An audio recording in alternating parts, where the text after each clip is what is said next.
السلام علیکم ورحمۃ اللہ وبرکاتہ۔ آج ہم لوگ پڑھیں گے رکوع نمبر 7 کا ترجمہ اور تفسیر۔ آج کے رکوع میں ان منافقین کا ذکر ہے جو مدینے میں تھے اور ظاہر یہ کرتے تھے کہ صاحب ہم تو صحابہ کے ساتھ ہیں، حضور کے ساتھ ہیں اور ہم تو مسلمانوں سے بڑی محبت رکھتے ہیں، لیکن دل میں ان کے کچھ اور ہی تھا۔ غزوہ تبوک میں جو ایک بڑا سخت غزوہ تھا، موسم بھی بڑا سخت، دشواریاں بہت، دور بھی بہت جانا تھا اور تکلیفیں اور نقصان بڑے برداشت کرنے تھے، تو اس میں یہ منافقین جو تھے نا، بہانے لے لے کر یہ لوگ پیچھے بیٹھ گئے۔ کسی نے کچھ بہانہ کیا، کسی نے کچھ بہانہ کیا، اور مسلمانوں کو بھی یہ بہکانے کی کوشش کر رہے تھے کہ یہ بھی اس غزوے میں شامل نہ ہونے پائیں، تو انہوں نے بہانے کیے اور اللہ کے نبی صلی اللہ علیہ وسلم نے ان سے کہا ٹھیک ہے تم نہیں جانا چاہ رہے تو نہ جاؤ۔ تو اللہ تعالیٰ نے اس موقع پر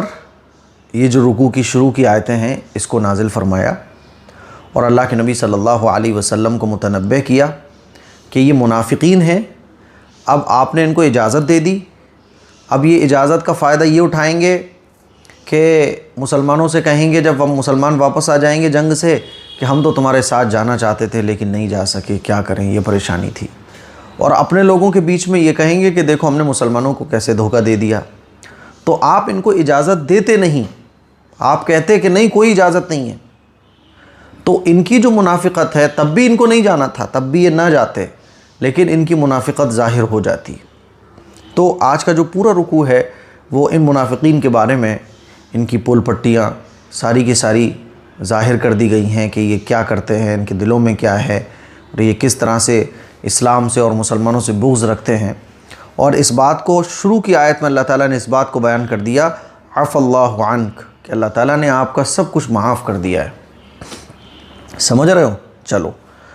اعوذ باللہ من الشیطان الرجیم، بسم اللہ الرحمن الرحیم، عفا اللہ عنک، اے پیغمبر اللہ نے تمہیں معاف کر دیا ہے۔ کیا معاف کر دیا ہے؟ یعنی آپ اگر یہ کرتے تو زیادہ اچھا ہوتا۔ تو شروع میں ہی اللہ تعالیٰ نے اعلان کر دیا اللہ نے آپ کو معاف کر دیا ہے۔ یعنی یہ جو کبھی کبھی ایسی چیزیں آپ سے ہو جاتی ہیں جس پہ اللہ تعالیٰ وحی نازل کر کے فرماتا ہے کہ ایسا کرنا چاہیے تھا، تو اس پہ کوئی پریشان ہونے والی بات نہیں ہے، اللہ نے سب معاف کر دیا ہے آپ کا۔ ویسے تو پیغمبر معصوم ہوتے ہیں، لیکن جو چھوٹی موٹی ایسی چوکیں ہو جاتی ہیں، اللہ فرما رہا ہے اس کو بھی اللہ تعالیٰ نے معاف کر دیا ہے، اس پہ بھی کوئی آپ کی گرفت نہیں ہے، اللہ نے آپ کا سب کچھ معاف کر دیا۔ شروع میں اس بات کو اللہ تعالیٰ نے اس لیے بیان کر دیا تاکہ پیغمبر کو تسلی ہو جائے، اور اگر شروع میں یہ سب باتیں آ جائیں کہ آپ نے ان کو اجازت کیوں دے دی، تو وہی نازل ہوگی، تب تک اللہ کے نبی صلی اللہ علیہ وسلم کو اللہ سے بڑی محبت تھی، تو وہ ایک گھبراہٹ، ایک بے چینی والی جو کیفیت ہوگی وہ بھی اللہ کو پسند نہیں ہے کہ پیغمبر کو گھبراہٹ ہو، بے چینی ہو۔ تو اللہ نے شروع میں اعلان کر دیا عفا اللہ عنک، اے پیغمبر اللہ نے تمہیں معاف کر دیا ہے۔ لما اذنت لهم حتى يتبين لك الذين صدقوا وتعلم الكاذبين، مگر تم نے ان کو جہاد میں شریک نہ ہونے کی اجازت اس سے پہلے ہی کیوں دے دی کہ تم پر یہ بات کھل جاتی کہ کون ہے جنہوں نے سچ بولا ہے اور تم جھوٹوں کو بھی اچھی طرح جان لیتے۔ یعنی دنیا والوں کے سامنے کھل جاتا کہ یہ نالائق لوگ ہیں اور یہ جو بولتے ہیں اصل میں ان کے دل میں وہ نہیں ہے، دل میں کچھ اور ہے۔ یہاں منافقین کا ذکر ہو رہا ہے، کیونکہ آپ اجازت نہیں دیتے تب بھی یہ لوگ رکتے، لیکن اب آپ نے اجازت دے دی تو یہ لوگ کیا بولیں گے کہ ارے ہمیں محمد صلی اللہ علیہ وسلم نے خود اجازت دے دی، کیا کریں، ہمارا عذر قبول کر لیا۔ عفا اللہ، اللہ تعالیٰ نے معاف کر دیا ہے، عنکا، اے پیغمبر آپ کو، لما اذنت، آپ نے اجازت کیوں دے دی، لہم، ان کو، حتی، یہاں تک کہ یتبین، ظاہر ہو جاتا، لک الذین، آپ کے لیے، الذین، وہ لوگ جو لوگ صدقوا، سچے ہیں، وتعلم، اور آپ جان لیتے، کاذبین، کہ وہ لوگ جھوٹے ہیں، یعنی سچے اور جھوٹوں میں فرق ہو جاتا۔ آگے دیکھیے، لا يستأذنك الذين يؤمنون بالله واليوم الآخر أن يجاهدوا بأموالهم وأنفسهم والله عليم بالمتقين، جو لوگ اللہ اور یوم آخرت پر ایمان رکھتے ہیں وہ اپنے مال اور جان سے جہاد نہ کرنے کے لیے تم سے اجازت نہیں مانگتے، اور اللہ متقی لوگوں کو خوب جانتا ہے۔ یہ صحابہ اکرام کی صفت کو بیان کیا جا رہا ہے کہ یہ لوگ تو رخصت مانگ رہے تھے، کیونکہ غزوہ تبوک کے بارے میں نے بتایا تھا، روم کی طاقتور فوج سے مقابلہ تھا اور 700-800 کلومیٹر کا سفر تھا، سواریاں نہیں تھی، گرمی بہت تھی، نخلستان میں کھجوریں پکنے والی تھیں،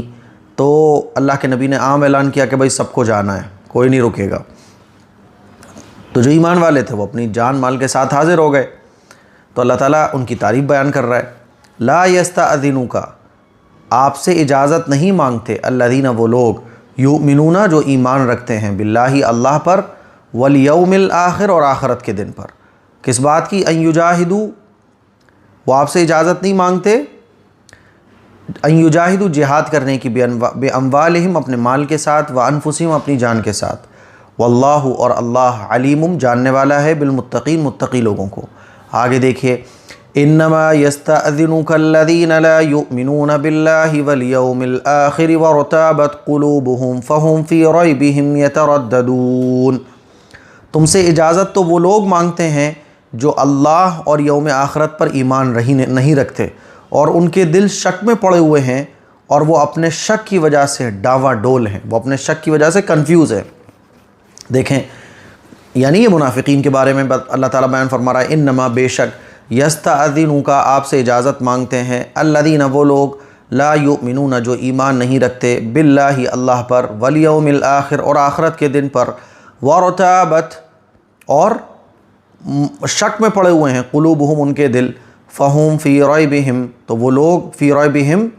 اپنے شک میں، یترددون، ڈاما ڈول ہیں، یعنی کنفیوز ہیں۔ آگے دیکھیے، وَلَوْ أَرَادُوا الْخُرُوجَ لَأَعَدُّوا لَهُ عُدَّةً وَلَكِنْ كَرِهَ اللَّهُ بِعَاثَهُمْ فَثَبَّطَهُمْ وَقِيلَ اقْعُدُوا مَعَ الْقَاعِدِينَ۔ اگر ان کا ارادہ نکلنے کا ہوتا تو اس کے لیے انہوں نے کچھ نہ کچھ تیاری کی ہوتی، لیکن اللہ نے ان کا اٹھنا پسند ہی نہیں کیا، اس لیے انہیں سست پڑا رہنے دیا، اور کہہ دیا گیا کہ جو اپاہج ہونے کی وجہ سے بیٹھے ہیں ان کے ساتھ تم بھی بیٹھے رہو۔ اللہ تعالیٰ بیان فرما رہا ہے کہ اگر ان کا یہ جو لوگ باتیں بنا رہے ہیں منافقین کہ ہمارا تو بہت من تھا، ایکچول میں ہم اس وجہ سے نہیں جا پائے، یہ وہ، تو جانے والے کی تیاریاں بھی تو ہوتی ہیں نا۔ نہ جانے والا جس کے دل میں یہ ہو کہ مجھے نہیں جانا ہے تو وہ تیاری بھی کچھ نہیں کرتا، تو انہوں نے کچھ تیاری بھی نہیں کی تھی، اور جب انہوں نے ہدایت کو اور صحیح راستے کو قبول نہ کرنے کا من بنا لیا تھا، تو پھر اللہ تعالیٰ نے ان کے لیے وہی کام آسان کر دیا۔ اور اپاہج لوگ، بھائی جنگ میں تو صحیح سلامت آدمی جاتا ہے، اپاہج تو نہیں جاتا، تو جو اپاہج لوگ بیٹھے رہے اللہ نے ان کو بھی انہی کے ساتھ کر دیا۔ دیکھیے، وَلَوْ، اور اگر، ارادو، ان کا ارادہ ہوتا، خروجہ، نکلنے کا، لَأَعَدُّوا، تو یہ لوگ، لہو، اس کے لیے کوئی تیاری کرتے، عدتاً، کوئی تیاری، ولیکن، لیکن، کرہ اللہ نے پسند نہیں کیا، انبعاثہم، ان کا اٹھنا، فثبطہم، تو یہ سست پڑے رہے، وقیلا، اور کہا گیا اور کہہ دیا گیا، اقعدوا، بیٹھے رہو، مع القاعدین، بیٹھے رہنے والوں کے ساتھ، یعنی جو اپاہج بیٹھے ہیں ان کے ساتھ تم بھی بیٹھے رہو۔ دیکھیے آگے، لو خرجوا فیکم ما زادوکم الا خبالا ولأوضعوا خلالکم یبغونکم الفتنہ، اگر یہ لوگ تمہارے ساتھ نکل کھڑے ہوتے تو سوائے فساد پھیلانے کے تمہارے درمیان کوئی اضافہ نہ کرتے۔ اللہ تعالیٰ یہ بھی بیان فرما رہا ہے کہ یہ نہیں گئے اور ان کو جانا بھی نہیں چاہیے تھا، ٹھیک ہے، اور یہ جاتے بھی نہیں، اور اگر یہ خدا نخواستہ سپوز کرو یہ چلے بھی جاتے تو ان کا کام صرف فساد پھیلانا ہے، یہ فساد ہی پھیلاتے، تو یہ فساد پھیلانے کے سوا تمہارے درمیان کوئی اور اضافہ نہ کرتے۔ وَفِيكُمْ سَمَّاعُونَ لَهُمْ، اور تمہارے لیے فتنہ پیدا کرنے کی کوشش میں تو تمہاری صفوں کے درمیان دوڑے پھرتے۔ وَفِيكُمْ سَمَّاعُونَ لَهُمْ، اور خود تمہارے درمیان ایسے لوگ موجود ہیں جو ان کے مطلب کی باتیں خوب سنتے ہیں۔ وَاللَّهُ عَلِيمٌ بِالظَّالِمِينَ، اور اللہ ان ظالموں کو اچھی طرح جانتا ہے۔ تو اللہ تعالیٰ نے ایک بات تو یہ بیان فرمائی کہ یہ منافقین اگر چلے بھی جاتے تو ان کا کام صرف فتنہ فساد پھیلانا ہے، جیسے ہوتا ہے نا کچھ لوگ ہمارے رشتہ داروں میں، گھر میں، فیملی، خاندان میں ہوتے ہیں، محلے میں ہوتے ہیں، جن کا کام آگ لگانا ہوتا ہے، بس وہ خیر خواہی میں بھی کوئی بات بولیں گے تو اس کے پیچھے کوئی لاجک جو ہوگا وہ وہی ہوگا فتنہ فساد پھیلانے والا۔ تو اللہ تعالیٰ اس بات کو بیان فرما رہا ہے، اور اس میں اللہ تعالیٰ نے ایک بات یہ بیان فرمائی کہ تمہاری صفوں میں بھی کچھ ایسے لوگ ہیں جو ان کی باتیں سنتے ہیں، یعنی تمہاری صفوں میں بھی کچھ غدار موجود ہیں جو بالکل پتہ نہیں لگنے دیتے، اور وہ تمہاری صفوں میں موجود ہیں۔ وہ تو ہر زمانے میں رہے ہیں، آج بھی ہمارے زمانے میں بہت سارے غدار موجود ہیں جو ہماری ہی صفوں میں رہتے ہیں اور ہماری مخبریاں کرتے ہیں، ہماری ہی کمیاں لوگوں کو جا کر بتاتے ہیں۔ تو ایک مطلب تو اس کا یہ ہے، ٹھیک ہے۔ دیکھیں، لو خرجوا، اور اگر یہ لوگ نکلتے، فیکم تمہارے ساتھ، ما زادوکم تو تمہیں زیادہ نہیں کرتے یہ، الا خبالا مگر فساد پھیلانے کے، ولا اوضعوا اور یہ لوگ نہیں دوڑتے، خلالکم تمہارے درمیان، یبغونکم کہ یہ لوگ تلاش کرتے فتنے کو، یعنی یہ تمہارے لیے فتنہ کرنے کی کوشش میں تمہاری صفوں کے درمیان دوڑے پھرتے، یعنی ان کا کام صرف یہ ہوتا۔ اور یہ ولا اوضعوا اور یہ لوگ نہیں رکھتے خلالکم تمہاری صفوں میں، لیکن کیا نہیں رکھتے؟ فتنہ تلاش کرتے، یبغونکم یہ لوگ تلاش کرتے فتنہ، وفیکم اور تمہاری صفوں میں ہی کچھ لوگ ایسے ہیں، سماعون جو سنتے ہیں، لہم ان کو، یعنی ان کی جاسوسی کرتے ہیں اور ان کے طریقے پر چلتے ہیں۔ اور اس میں ایک مطلب اس کا یہ بھی ہے کہ کچھ ایسے صحابہ اکرام تھے جو کمزور، یعنی جو ایک دم ابھی ایمان میں داخل ہوئے تھے، تو وہ ان منافقین کی باتوں میں آ جاتے تھے، تو ان کی طرف بھی اشارہ ہے کہ تم ان کی باتوں میں نہ آؤ۔ واللہ اور اللہ علیم جاننے والا ہے، بالظالمین ظالموں کو، اللہ ظالموں کو خوب جاننے والا ہے۔ آگے دیکھیے، لقد ابتغوا الفتنة من قبل وقلبوا لك الأمور حتى جاء الحق وظهر أمر الله وهم كارهون۔ ان لوگوں نے اس سے پہلے بھی فتنہ پیدا کرنے کی کوشش کی ہے، اور یہ تمہیں نقصان پہنچانے کے لیے معاملات کی الٹ پھیر کرتے رہتے ہیں، یہاں تک کہ حق آیا، اللہ کا حکم غالب ہوا اور یہ کڑتے رہ گئے۔ اللہ تعالیٰ بیان فرما رہا ہے کہ ان کا کام ہی فتنہ پیدا کرنے کا ہے، اور یہ نقصان پہنچانے کے لیے معاملات کو الٹا کرتے پھرتے ہیں، کبھی کچھ کہہ دیا، کبھی کچھ باتیں بنا دی، کبھی کچھ کر دیا، لیکن حق آ گیا، حق مکہ فتح ہوا، اللہ تعالیٰ نے اسلام کو غلبہ عطا فرمایا، مسلمانوں کو فتح حاصل ہو گئی، تو یہ اندر اندر اس پر کڑتے بھی رہتے ہیں۔ دیکھیے، لقد اور تحقیق، اور یہ لوگ لقد ابتغوا تلاش کرتے ہیں فتنے کو، من قبل انہوں نے اس سے پہلے بھی فتنے کو تلاش کیا ہے، یعنی انہوں نے اس سے پہلے بھی فتنہ پھیلانے کی کوشش کی ہے۔ وقلبوا اور یہ لوگ الٹتے پلٹتے رہتے ہیں، لکا آپ کے لیے، امور باتوں کو، معاملات کی الٹ پھیر کرتے رہتے ہیں، حتیٰ یہاں تک کہ آ گیا حق آ گیا، وظہر اور ظاہر ہو گیا، امر اللہ کا فیصلہ، وہم کارہون اور یہ لوگ جلتے رہے اندر اندر۔ وَمِنْهُمْ مَنْ يَقُولُ ذَلِّي وَلَا تَفْتِنِّي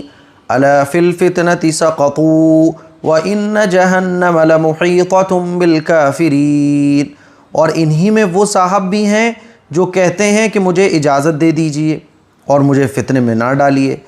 ارے فتنے ہی میں تو یہ خود پڑے ہوئے ہیں، اور یقین رکھو جہنم سارے کافروں کو گھیر لینے والی ہے۔ یہ کس کے بارے میں ہے؟ ایک منافقین تو بہت سارے تھے، اس میں ایک منافق تھا جس کا نام تھا جد ابن قیس۔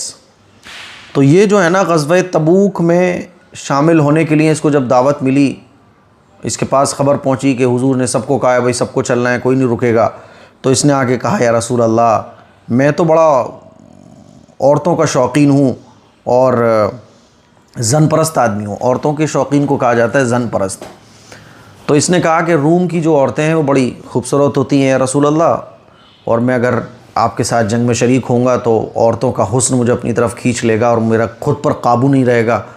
اور میں فتنے میں پڑ جاؤں گا، تو مجھے تو آپ اجازت دے دیجئے۔ تو حضور تو رحمۃ اللہ للعالمین تھے، انہوں نے کہا ٹھیک ہے جاؤ، اجازت ہے، مت جاؤ تو تم، اگر اتنا فتنے میں پڑنے کا اندیشہ ہے۔ تو اللہ تعالیٰ اس کے بارے میں بیان فرما رہے ہیں کہ اجازت مانگتے ہیں۔ اس طرح کے اور بھی منافقین تھے جنہوں کسی نے کچھ بہانہ مارا، کسی نے کچھ بہانہ مارا،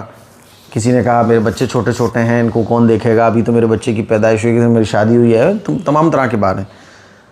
تو اللہ تعالیٰ اسی بات کو بیان فرما رہا ہے کہ فتنے میں پڑنے کی یہ لوگ بات کہتے ہیں، خود یہ لوگ فتنے میں پڑے ہوئے ہیں۔ دیکھو، وَمِنْهُمْ اور ان میں سے کچھ لوگ ہیں، من جو کہتے ہیں، یقولو کہتے ہیں، اِذَن لِّی آپ مجھے اجازت دے دیجئے۔ کہاں کی اجازت دے دیجئے؟ یعنی مجھے یہیں باقی شہر میں رہنے کی اجازت دے دیجئے، مجھے جنگ میں نہ لے جائیے۔ وَلَا تَفْتِنِّی اگر آپ مجھے لے کے جائیں گے تو وَلَا تَفْتِنِّی مجھے فتنہ پکڑ لے گا، مجھے فتنے میں نہ ڈالیے، مجھے اجازت دے دیجیے، ولا تفتنی، اور مجھے فتنے میں نہ ڈالیے۔ تو اللہ تعالیٰ بیان فرما رہا ہے، الا کان کھول کر سن لو، فی الفتنتی، فتنے میں تو سقطوا، یہ لوگ خود پڑے ہوئے ہیں، وَإِنَّ، اور بے شک جہنم لمحیطۃ، گھیرنے والی ہے، بالکافرین، کافروں کو۔ ٹھیک ہے، اب یہاں کافروں کے لفظ اٹھا کے انڈیا میں مسلمانوں کے خلاف، اسلام کے خلاف نفرت پیدا کی جائے، لڑانے کی کوشش کی جائے، تو جو تفسیر کو سمجھنے والا ہوگا وہ سمجھ جائے گا کہ یہ مشرکین مکہ، منافقین کی بات چل رہی ہے۔ دیکھیے، اِن تُصِبْكَ حَسَنَةٌ تَسُؤْهُمْ، اگر تمہیں کوئی بھلائی مل جائے تو انہیں دکھ ہوتا ہے۔ منافقین کی حالت کیا ہے کہ آپ کو جب کوئی بھلائی ملتی ہے تو ان کو دکھ ہوتا ہے، وہ کہتے ہیں کیوں مل گئی بھلائی، جلتے ہیں۔ وَإِن تُصِبْكَ مُصِيبَةٌ يَقُولُوا قَدْ أَخَذْنَا أَمْرَنَا مِن قَبْلُ وَيَتَوَلَّوْا وَهُمْ فَرِحُونَ، اور اگر تمہیں کوئی مصیبت آ پڑے تو کہتے ہیں کہ ہم نے تو پہلے ہی اپنا بچاؤ کر لیا تھا، اور یہ کہہ کر بڑے خوش واپس چلے جاتے ہیں۔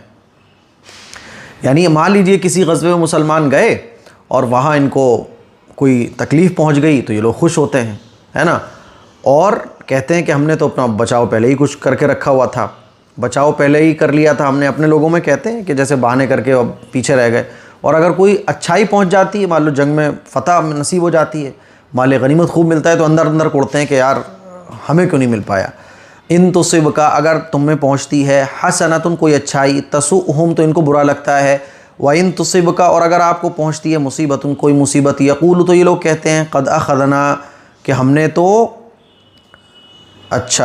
ہم نے لے لیا تھا، امرنا، اپنا معاملہ، من قبل، اس سے پہلے، یعنی ہم نے اپنا بچاؤ کا سامان پہلے ہی کر لیا تھا۔ وَيَتَوَلَّوْا،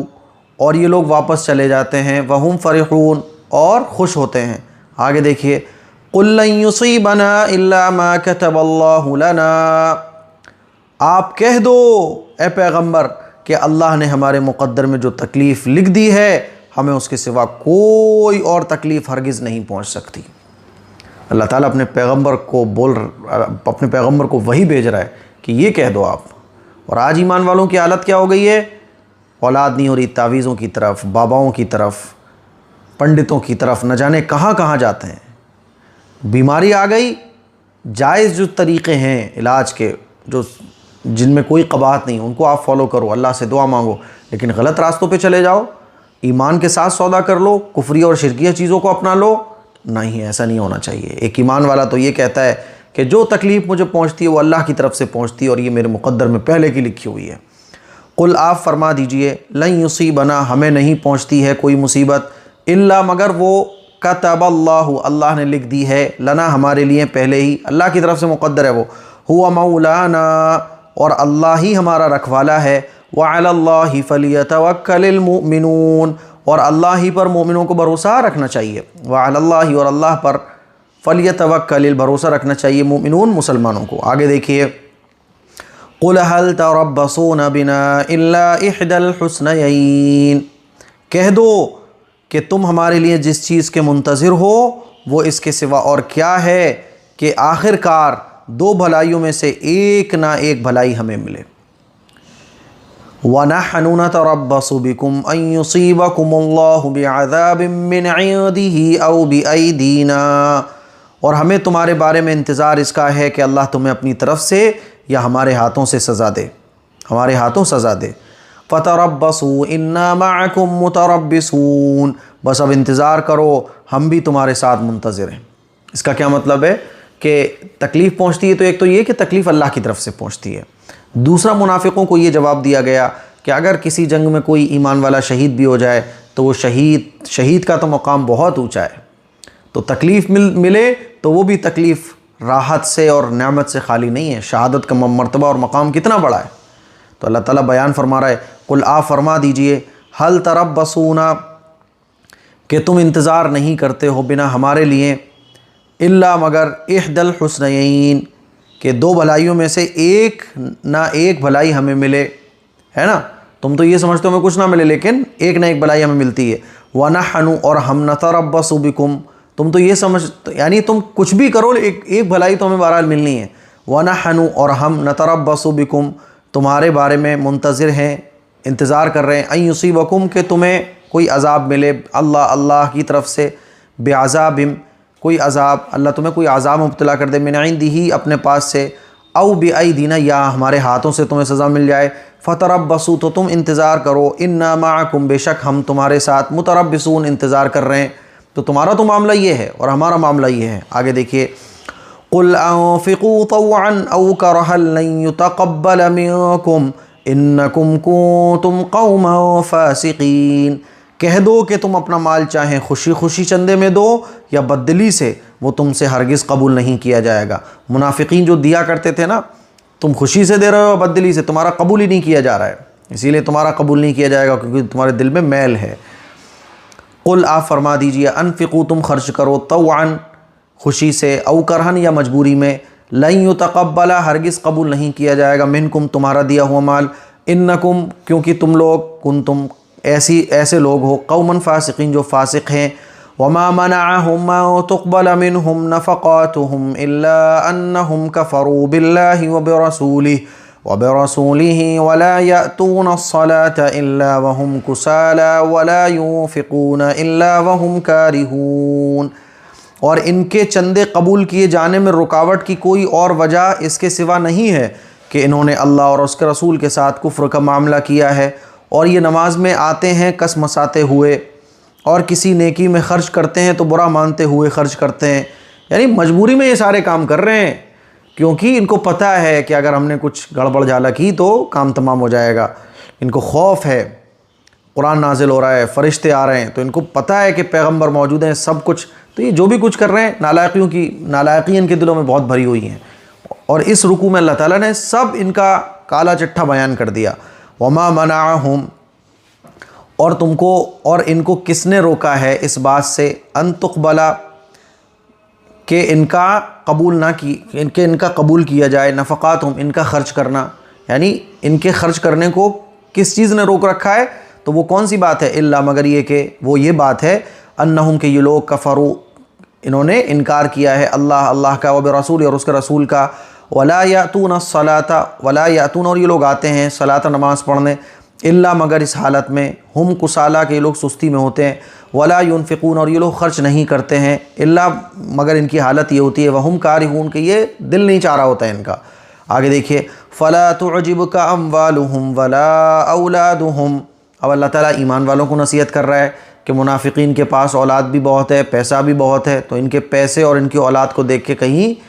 دھوکے میں نہ پڑ جانا۔ فلا تعجبک اموالہم ولا اولادہم، تمہیں ان کے مال اور اولاد کی کثرت سے تعجب نہیں ہونا چاہیے، انما یرید اللہ لیعذبہم بہا فی الحیاۃ الدنیا وتزہق انفسہم وہم کافرون، اللہ تو یہ چاہتا ہے کہ انہی چیزوں سے ان کو دنیاوی زندگی میں عذاب دے اور ان کی جان بھی کفر ہی کی حالت میں نکلے، ہے نا۔ دیکھیے، فلا تعجبک اور آپ کو یعنی اور تمہیں ان تعجب میں مبتلا نہ کر دیں، اموالہم ان کے مال، ولا اولادہم ان کی اولاد، انما بے شک یرید اللہ چاہتے ہیں، لیعذبہم کہ ان کو عذاب دیں، بہا اسی کے ذریعے، فی الحیات الدنیا دنیا کی زندگی میں، وتزہق اور نکلے، انفسہم ان کی جان، وہم اس حال میں کہ یہ لوگ کافرون کفر کی حالت میں ہوں۔ اللہ چاہتا ہی نہیں ہے کہ یہ لوگ ہدایت پر آئیں، اور اللہ کیوں نہیں چاہتا ہے؟ کیونکہ یہ ہدایت کو قبول نہیں کرنا چاہتے۔ آگے دیکھیے، وَيَحْلِفُونَ بِاللَّهِ إِنَّهُمْ لَمِنكُمْ، یہ اللہ کی قسمیں کھا کر کہتے ہیں کہ وہ تم میں سے ہیں۔ منافقین کیا کہتے تھے؟ اللہ کی قسم ہم آپ سے بڑی محبت رکھتے ہیں، نماز تک پڑھ کے دکھا رہے ہیں، اللہ کی راہ میں خرچ بھی کر کے دکھا رہے ہیں، لیکن ان کے تھوڑے بڑے کام ایسے ہیں جو صحابہ کرام سے بہت الگ ہیں کہ یہ جنگ میں جانے سے بہانے مار رہے ہیں اور پیچھے برائیاں کرتے پھر رہے ہیں۔ وَمَا هُم مِّنكُمْ وَلَكِنَّهُمْ قَوْمٌ يَفْرَقُونَ، حالانکہ وہ تم میں سے نہیں ہیں بلکہ وہ ڈرپوک لوگ ہیں، ان کو لڑنے سے بہت ڈر لگتا ہے، جان کی بڑی فکر ہوتی ہے ان کو، کیونکہ ان کو پتہ ہے جان چلے گی تو ملے گا کیا؟ کچھ نہیں۔ ایمان والا مرنے سے نہیں ڈرتا کبھی۔ وَيَحْلِفُونَ اور یہ لوگ قسمیں کھاتے ہیں، باللہ اللہ کی، اور کہتے ہیں انہم کہ یہ لوگ، لمنکم تم میں سے ہی ہیں، یعنی تم سے ہیں یہ لوگ، یعنی ہم تم الگ الگ نہیں ہیں۔ وما ہم اور نہیں ہے یہ لوگ، منکم تم میں سے، ولکنہم لیکن یہ لوگ، قوم ایسے لوگ ہیں، یفرقون جو ڈرپوک لوگ ہیں۔ آگے دیکھیے، لو یجدون ملجأ او مغارات او مدخلا لولوا الیہ وہم یجمعون، اگر ان کو کوئی پناہ گاہ مل جاتی یا کسی قسم کے غار مل جاتے یا گھس بیٹھنے کی کوئی اور جگہ تو یہ بے لگام بھاگ کر ادھر ہی کا رخ کر لیتے. یعنی ان کو لڑنے سے اتنا ڈر لگتا ہے کہ یہ تو مجبوری میں تھوڑا بہت ساتھ ہو لیتے ہیں، ورنہ ان کی حالت یہ ہے کہ لو یجدون، اگر ان کو مل جاتی ملجأن کوئی پناہ کی جگہ، او مغارات یا کوئی غار، او مدخلل یا کوئی گھس بیٹھنے کی جگہ، لولوا تو یہ لوگ دوڑ پڑتے الیہ اس کی طرف، وہم یجمعون اور ادھر ہی کا رخ، اور اس لولوا الیہ اور تو یہ ادھر ہی چلے جاتے بھاگتے ہوئے، وہم یجمعون اس حالت میں کہ یہ لوگ بے لگام ہوتے ہیں، یعنی بہت تیزی کے ساتھ دوڑ کے ادھر چلے جاتے. وَمِنْهُمْ مَنْ يَلْمِزُكَ فِي الصَّدَقَاتِ اور انہی منافقین میں وہ بھی ہیں جو صدقات کی تقسیم کے بارے میں آپ کو طعنہ دیتے ہیں. آپ علیہ الصلوۃ والسلام کوئی چیز ہوتی ہے صدقے خیرات میں سے، بیت المال میں سے، تو اللہ کے نبی صلی اللہ علیہ وسلم کچھ خرچ کرتے ہیں تو اس پر بھی آبجیکشن اٹھاتے ہیں، کہتے ہیں کہ اس کو اتنا دینا چاہیے، اس کو اتنا دینا چاہیے، ہمیں اتنا کم دیا، اس کو اتنا زیادہ دیا.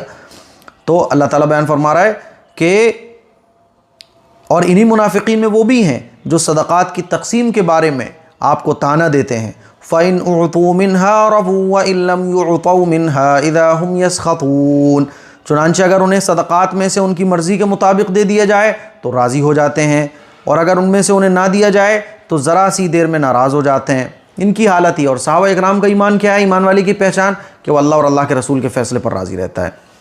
تو اللہ تعالیٰ اس بات کو بیان فرما رہا ہے کہ ان کے مطابق فیصلہ ہو تو خوش، اور ذرا سی ان کی طبیعت کے خلاف کوئی بات ہو جائے تو برائیاں کرتے پھرتے ہیں اور منہ ناک بھوں چڑھا لیتے ہیں. وَمِنْهُمْ اور ان میں کچھ لوگ وہ بھی ہیں یلمزوکا جو آپ کو طعنہ دیتے ہیں فی الصدقات صدقات کی تقسیم کے سلسلے میں. فَإِنْ أُعْطُوا تو اگر آپ ان کو دیں منہا اس میں سے رضو ان کی تو یہ خوش ہو جاتے ہیں. وَإِن لَمْ اور اگر یعطوا نہ دیا جائے ان کو منہا اس میں سے اذا ہم تب تو یہ لوگ یسخطون ناراض ہو جاتے ہیں. وَلَوْ أَنَّهُمْ رَضُوا مَا آتَاهُمُ اللَّهُ وَرَسُولُهُ وَقَالُوا حَسْبُنَا اللَّهُ سَيُؤْتِينَا اللَّهُ مِنْ فَضْلِهِ وَرَسُولُهُ إِنَّا إِلَى اللَّهِ رَاغِبُونَ جو کچھ بھی انہیں اللہ اور اس کے رسول نے دے دیا تھا کیا اچھا ہوتا کہ یہ اس پر راضی رہتے اور یہ کہتے کہ اللہ ہمارے لیے کافی ہے، آئندہ اللہ اپنے فضل سے ہمیں نوازے گا اور اس کا رسول بھی، ہم تو اللہ ہی سے لو لگائے ہوئے ہیں. کیا اچھا ہوتا کہ اگر یہ ایمان والے ہوتے، لیکن کیا اچھا ہوتا کہ یہ دل سے اسلام کو قبول کر لیتے، منافقت کو نفاق کو چھوڑ دیتے. اللہ تعالیٰ بیان فرما رہا ہے ولو اور اگر انہم یہ لوگ رضو راضی ہوتے ما اس چیز پر آتاہم جو ان کو دیا اللہ اور اس کے رسول نے، وقال اور یہ لوگ کہتے حسبنا اللہ کہ ہمیں تو اللہ کافی ہے، سیؤتین اللہ اللہ ہمیں دے گا، من فضلی اپنے فضل میں سے، ورسول اور اس کے رسول، انا بے شک ہم تو اللہ اللہ ہی کی طرف راغبون لو لگائے ہوئے ہیں. اگر یہ لوگ یہ کہتے تو کتنا اچھا ہوتا. تو دیکھو اللہ اپنی محبت کا بھی اظہار فرما رہا ہے کہ اگر یہ لوگ ایسا کر لیں تو کتنا اچھا ہو. آج کا رکوع بہت بڑا تھا، الحمدللہ رکوع نمبر 7 ہمارا کمپلیٹ ہو گیا ہے اور آپ کو آسانی سے سمجھ آ گیا ہوگا. آج کا رکوع بہت بڑا تھا. دعاؤں کی گزارش ہے اس کلپ کو شیئر کریں. السلام علیکم ورحمۃ اللہ وبرکاتہ. مجھے سوشل میڈیا پر کام کرتے ہوئے 5 سال سے زیادہ ہو چکے ہیں، لیکن ابھی تک آپ نے نہیں دیکھا ہوگا کہ میں کسی چیز کو کوئی پروڈکٹ کی اسپانسرشپ لے کے آپ کو بول رہا ہوں کہ یہ چیز خریدو، اس کے بہت فائدے ہیں، کیونکہ مجھے اس کے بارے میں پتہ ہی نہیں ہوتا ہے. ہر مہینے میرا نقصان ہوتا ہے کیونکہ میں اسپانسرشپ نہیں لیتا ہوں، کسی بھی پروڈکٹ کا ایڈ نہیں کرتا ہوں کیونکہ مجھے اس کے بارے میں نہیں پتا. تلبینہ جو اس وقت آپ میرے ہاتھ میں دیکھ رہے ہیں، اس کا میں آپ کو ایڈ اس لیے کر رہا ہوں آپ کے سامنے، اور اس کو ریکمینڈ آپ کو اس لیے کر رہا ہوں کیونکہ یہ جو تلبینہ ہے، تلبینہ میں نے بھی بہت کھایا ہے اور آپ نے بھی تلبینہ استعمال کیا ہوگا، لیکن ایک بڑی پرابلم تلبینے میں مجھے دیکھنے کو یہ ملی، مارکیٹ میں جتنے بھی تلبینے ہیں اس میں وہ مزہ ہی نہیں آتا، کوالٹی کی بہت کمی پائی جاتی ہے. یہ جو تلبینہ ہے آپ دیکھیں گے مائی ہدایہ کا تلبینہ، یہ ایسا تلبینہ ہے جو پرسنلی مجھے بہت پسند ہے، اور یہ انشاءاللہ آپ کو ایک بار اگر آپ اس کو ٹیسٹ کر لو گے تو آپ کو اس کے علاوہ کوئی اور تلبینہ بھائے گا ہی نہیں. اس تلبینے کے ساتھ کوالٹی میں کوئی کمپرومائز نہیں کیا گیا ہے، بھر بھر کے کوالٹی اس کے اندر رکھی گئی ہے. آپ دیکھ سکتے ہیں کہ اس کے اندر بارلے فلور ہے، کیشو ہے، ریزنس ہیں، ڈیٹس، پستہ، آمونڈ اور بہت ساری طاقت کی چیزیں اس میں ملائی گئی ہیں. اور تلبینے کے فائدے کیا ہیں آپ لوگ گوگل کر سکتے ہیں، بے شمار فائدے تلبینے کے ہیں. ہم لوگ جو ہے نا جم کرنے والے بندے خاص طور پر کیا کرتے ہیں نا، وہ طاقت کے لیے پروٹین کے ڈبے پی رہے ہیں اور وہ پاؤڈر کے ڈبے کھا رہے ہیں، وہ ڈولے بنانے کے لیے جو ہے نا پاؤڈر پی رہے ہیں جو نقصان پہنچاتے باڈی کو. طاقت کے لیے آپ تلبینہ کھا سکتے ہیں، جسم میں کمزوری ہے آپ اس تلبینے کو یوز کر سکتے ہیں. اٹھتے بیٹھتے آنکھوں میں اندھیرا آ جاتا ہے، دل کی بیماریوں کو دور کرنے کے کے لیے اور وزن کو کم کرنے کے لیے، جسم کو صحت مند رکھنے کے لیے، کمزوری کو دور کرنے کے لیے بے شمار فائدوں میں تلبینہ فائدہ پہنچاتا ہے۔ اللہ کے نبی صلی اللہ علیہ وسلم کے زمانے میں تلبینے کو بہت پسند بھی کیا جاتا تھا، اسی لیے آپ ایک بار اس تلبینے کو ضرور ٹرائی کیجئے گا۔ میں آپ کو گارنٹی دے رہا ہوں کہ یہ تلبینہ آپ کو بہت پسند آنے والا ہے۔ آرڈر کرنے کے لیے آپ اس نمبر پر بھی جا سکتے ہیں اور ویب سائٹ myhadaya.in اس ویب سائٹ پر بھی آپ وزٹ کر سکتے ہیں۔ میں آپ کو پھر بول رہا ہوں کہ اس تلبینے کو یوز کرنے کے بعد، کیونکہ میں اس کو پرسنلی یوز کر رہا ہوں، اس تلبینے کو یوز کرنے کے بعد آپ کو کوئی اور تلبینہ پسند نہیں آئے گا، اتنا اس کے اندر آپ کو کوالٹی وائز آئٹم دیکھنے کو ملنے والا ہے۔ تو آرڈر کیجئے ابھی، دعاؤں کی گزارش ہے، اور اس کو ریکمینڈ بھی کیجئے۔ اور جو لوکل چیزیں ہیں ادھر ادھر کی جو پاؤڈر وغیرہ سے بنتی ہیں، یہ دیسی آئٹم ہے، اس کو استعمال کیجئے تاکہ جینوئن فائدہ، جو ریئل فائدہ ہے، وہ آپ کی باڈی کو مل سکے۔ السلام علیکم ورحمۃ اللہ وبرکاتہ۔